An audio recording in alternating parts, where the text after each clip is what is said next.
And we're live. We're back.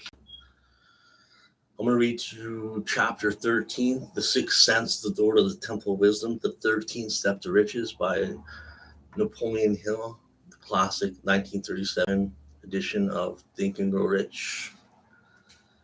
This is the final chapter, and it's called The Door to the Temple of Wisdom, The Sixth Sense. The 13th step to riches. The final step is known as the sixth sense, through which infinite intelligence may and will communicate voluntarily without any effort from or demands by the individual. This principle is the apex of the Think and Rich philosophy. I like that word, apex. This principle is the apex of the Think and Rich philosophy. It can be assimilated, understood, and applied only by first mastering the other 12 principles explained in the previous chapters. This sixth sense is the portion of the subconscious mind which has been referred to as creative imagination. It is also being referred to as the receiving set, through which ideas, plans, and thoughts flash into the mind. These flashes are sometimes called hunches or inspirations, where inspired thought comes from. The sixth sense defies description. It cannot be described to a person who has not mastered the other principles of this philosophy, because such a person has no knowledge and no experience with which the sixth sense may be compared. Understanding of the sixth sense comes only by meditation through mind development from within. The sixth sense most likely is the medium of contact between the finite human mind and infinite intelligence. And for this reason, it is a mixture of both the mental and the spiritual. It is believed to be the point at which the human mind contacts the universal mind. Dominating thoughts and desires.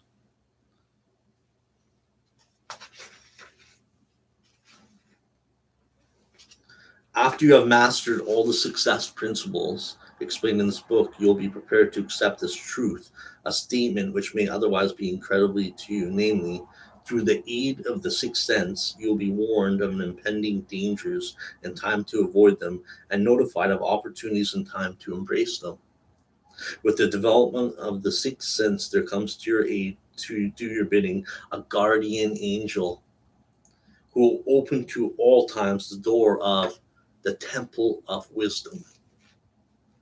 Whether or not this is a statement of truth, you'll never know except by following the instructions described in the pages of this book or some other similar method of procedure. I'm not a believer nor advocate of miracles for the reason that I have enough knowledge to understand that nature never deviates from our established laws. Some of our laws are so incomprehensible that they produce what appear to be miracles. The sixth sense comes as near being a miracle as anything I have ever experienced, and it appears so only because I do not understand the method by which this principle is operated. This much I do know: there is a power or a first cause or an intelligence which permeates every atom of matter and embraces every unit of energy perceptible to the human mind, and this infinite intelligence converts acorns into oak trees, causes water to flow downhill in response to the law of gravity, follows night with day and winter with summer, each maintaining its proper place in relationship to the other.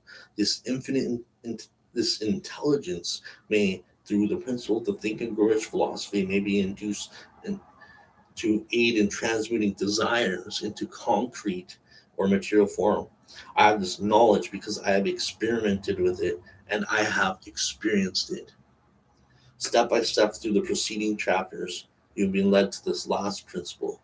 If you have mastered each of the preceding principles, you are now prepared to accept without being skeptical the stupendous claim made here. If you have not mastered the other principles, you must do so before you may determine definitely whether or not the claims made in this chapter are fact or fiction. While I was passing through age of hero worship, I found myself trying to imitate those whom I most admired. Moreover, I discovered that the element of faith with which I endeavored to imitate my idols gave me great capacity to do so quite successfully. I've never entirely divested myself of this habit of hero worship, although I have passed the age of commonly giving over to such. My experience has taught me that the next best thing to being truly great is to emulate the great by feeling in action as nearly as possible. Long before I had ever written a line for publication or endeavored to deliver a speech in public, I followed the habit of reshaping my own character by trying to imitate the 9 individuals whose lives and life works have been most impressive to me. These nine, these nine were Ralph Waldo Emerson, Thomas Paine, Thomas A. Edison, Charles Darwin, Abraham Lincoln, Luther Burbank, Napoleon Bonaparte, Henry Ford, and Andrew Carnegie. Every night over a long period of years, I held an imaginary council meeting with this group with whom I called my invisible counselors.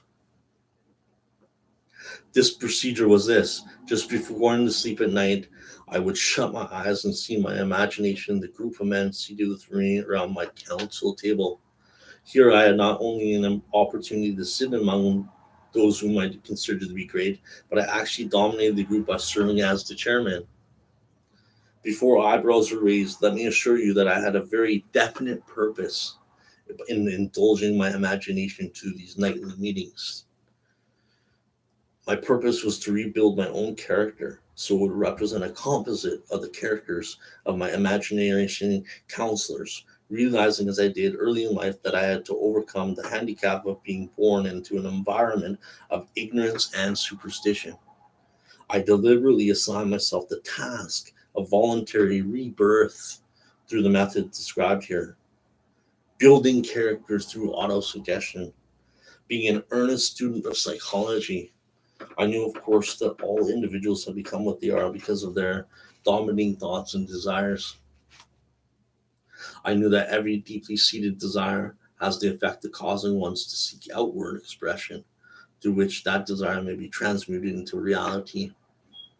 I knew that self suggestion is a powerful factor in building character, that it is, in fact, the sole principle through which character is built.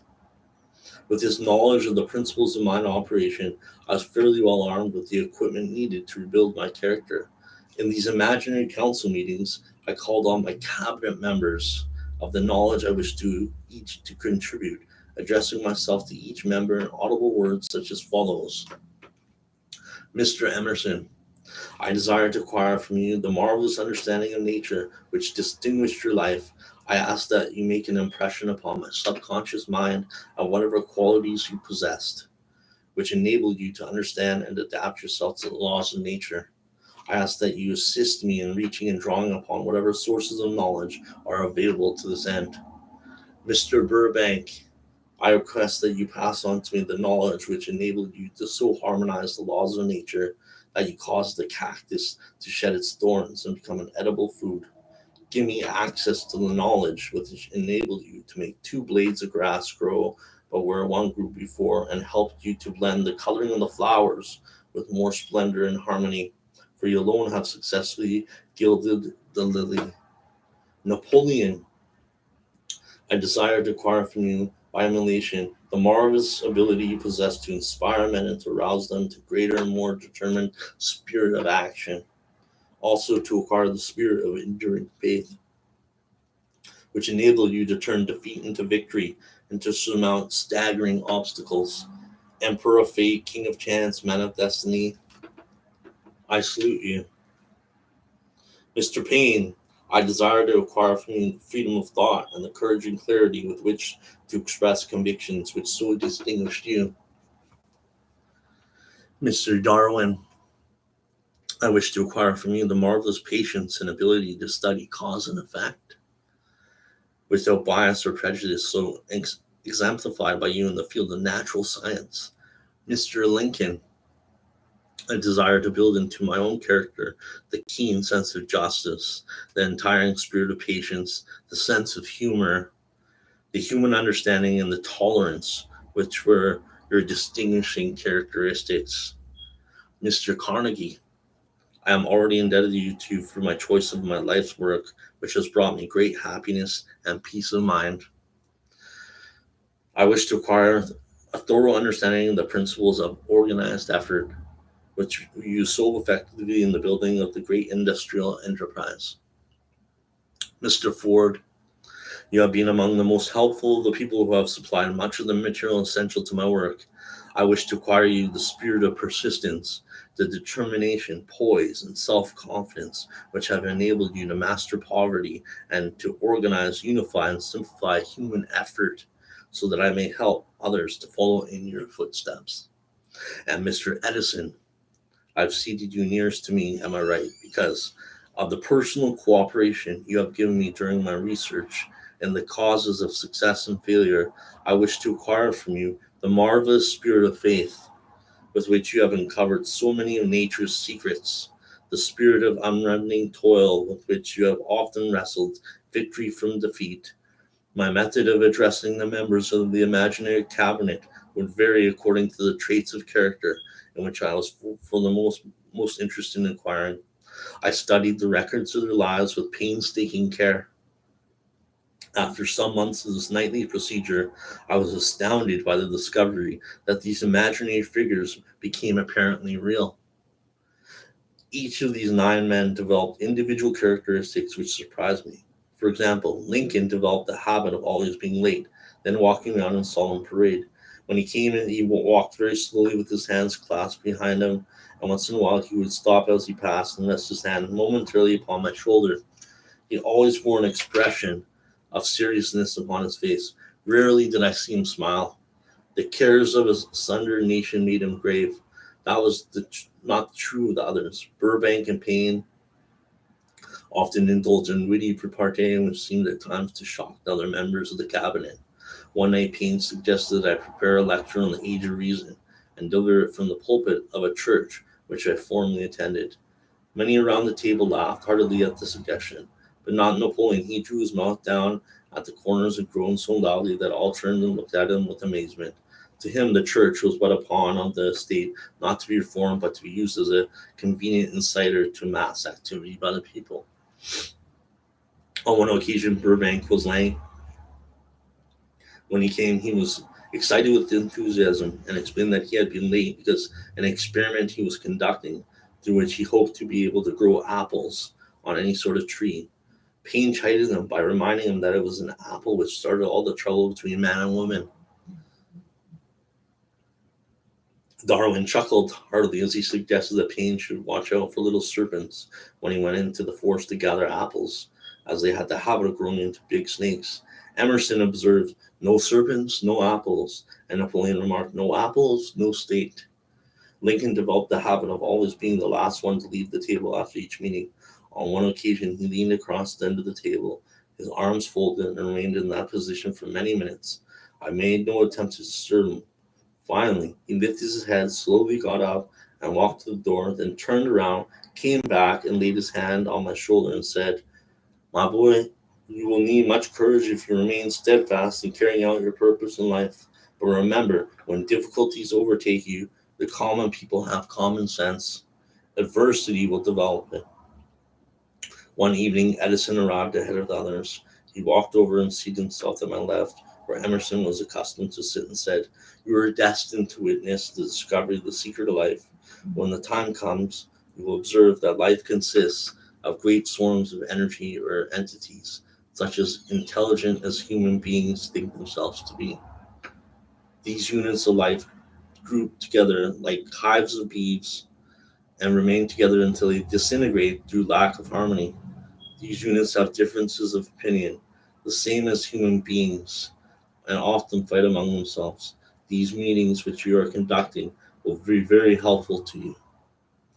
They will bring to your rescue some of the same units of life which served the members of your cabinet during their lives.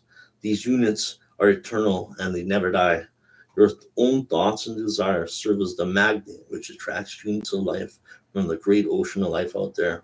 Only the friendly units are attracted, the ones which harmonize with the nature of your desires. The other members of the cabinet began to enter the room. Edison got up and slowly walked around to his own seat. Edison was still living when this happened, and it impressed me so greatly that I went to see him and told him about the experience. He smiled broadly and said, "Your dream was more a reality than you may imagine." And after me, he added no further explanation to his statement. These meetings became so realistic that I became fearful of their consequences and discontinued them for several months.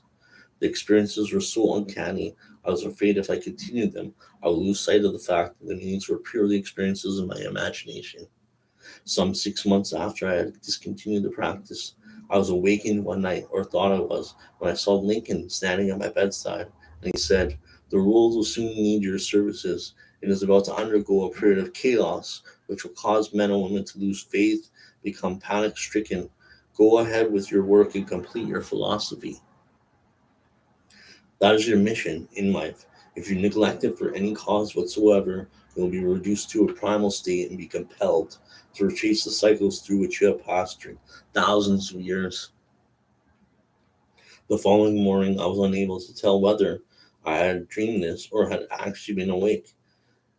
Had I ever never since found out which it was, but I do know that the dream, if it were a dream, was so vivid in my mind the next day I reassumed my meeting the following night. At our next meeting, the members of my cabinet all filled into the room together and stood at their accustomed places at the council table, while Lincoln raised a glass and said, "Gentlemen, let us drink a toast to a friend who has returned to the fold." After that, I began to add new members of my cabinet until soon it grew to more than 50. Among them, Christ, St. Paul, Galileo, Copernicus, Aristotle, Plato, Socrates, Homer, Voltaire, Spinoza, Kant, Schopenhauer, Newton, Confucius, Albert Hubbard, Woodrow Wilson, and William James. This is the first time I had ever had the courage to mention this in writing. Therefore, I have remained quiet on the subject because I knew from my own attitude in connection with such matters that I would be misunderstood if I describe my unusual experience. I've been emboldened now to reduce my experiences to the printed page because I am now less concerned about quote unquote what they say than I was in the years that have passed.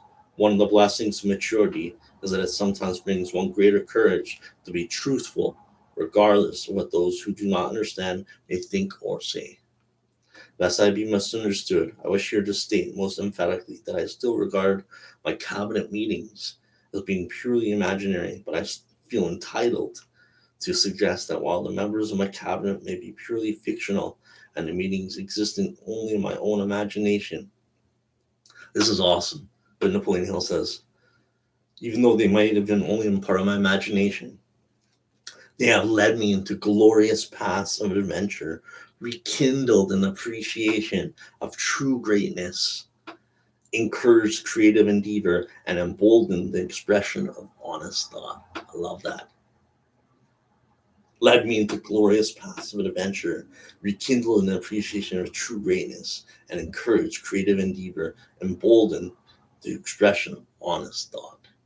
Somewhere in the cell structure of the human brain is an area which receives vibrations of thought, ordinarily called hunches. So far, science has not discovered where the site of the sixth sense is located, but this is not important. The fact remains that human beings do receive accurate knowledge through sources other than the five physical senses. Such knowledge generally is received when the mind is under influence of extraordinary stimulation.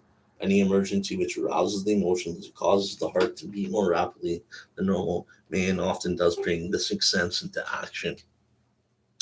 Anyone who has experienced a near accident while driving knows on such occasions the sixth sense often comes to one's rescue and aids by split seconds in avoiding the accident. These facts are mentioned primarily to a statement of fact, which I shall now make, namely that during my meetings with the invisible counselors, I found my mind most receptive to ideas, thoughts, and knowledge which reach me through the sixth sense.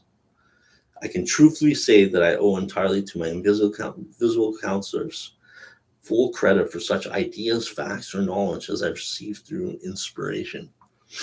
On scores of occasions, when I faced emergencies so grave that my life was in jeopardy, I've been miraculously guided past these difficulties through the influence of my invisible counselors. My original purpose in conducting council meetings with imaginary beings was solely that of impressing my own subconscious mind through the principle of autosuggestion with certain characteristics which I desire to acquire. In more recent years, my experimentation has taken on an entirely different trend. I now go to imaginary counselors with every difficult problem which confronts me. The results are often astonishing, although I do not depend entirely on this form of counsel. You, of course, have recognized that this chapter covers a subject with which a majority of people are not familiar. The sixth sense is a subject that will be of great interest and benefit to the person whose aim is to accumulate vast wealth or accomplish a great achievement of any kind, but it need not claim the attention of those whose desires are more modest. Henry Ford undoubtedly understood and made practical use of the sixth sense. His vast business and financial operations made it necessary for him to understand and use this principle. Thomas Edison understood and used the sixth sense in connection with the development of inventions, especially those involving basic patents, where he had no human experience and no accumulated knowledge to guide him, as was the case while he was working on the phonograph and the motion picture machine. Nearly all great leaders, such as Napoleon, Bismarck, Joan of Arc, Christ, Buddha, Confucius, and Muhammad, understood and made use of the sixth sense almost continuously. The major portion of their greatness consisted of their knowledge of this principle of the sixth sense, the door to the temple of wisdom. The sixth sense is not something that one can take off and put on at will. The ability to use this great power comes slowly through application of the other principles outlined in this book. Seldom does the individual come into workable knowledge of the sixth sense before the age of 40. More often, the knowledge is not available until one is well past 50, because the spiritual forces with which the sixth sense is so closely related do not mature and become usable through years of meditation, self-examination, and serious thought. No matter who you are, or it may be your purpose in reading this book, you can profit by it without understanding the principle described in this chapter. This is especially true if your major purpose is that of accumulation of money or other material things. This chapter on the sixth sense was included because the book is designed to present a complete philosophy by which individuals may unerringly guide themselves in attaining whatever they ask of life. The starting point of all achievement is desire. The finishing point is that brand of knowledge which leads to understanding, understanding of self, understanding of others, understanding the laws of nature, and understanding and recognition of happiness. This sort of understanding comes in its fullness only through familiarity with and use of the principle of the sixth sense. Hence, that principle has to be included as part of the philosophy for the benefit of those who demand more than money. Having read this chapter, you must have observed that while reading it, you're lifted to a high level of mental stimulation. Splendid. Come back to this chapter again a month from now, read it once more, and observe that your mind will soar to a still higher level of stimulation. Repeat this experience from time to time, giving no concern as to how much or how little you learn at the time. And eventually you will find yourself in possession of a power that will enable you to throw off discouragement, master fear, overcome procrastination, and draw freely upon your imagination. Then you will have felt the touch of that unknown something which has been the moving spirit of every truly great thinker, leader, artist, musician, writer, scientist, or statesman. Then you'll be in position to transmute your desires into their physical or financial counterpart, as easy as may lie down and quit at the first of opposition. And that concludes the chapter, 13th Step to Riches, the door to the Temple of Wisdom, the sixth sense. Thanks for listening, and I'll talk to you again soon.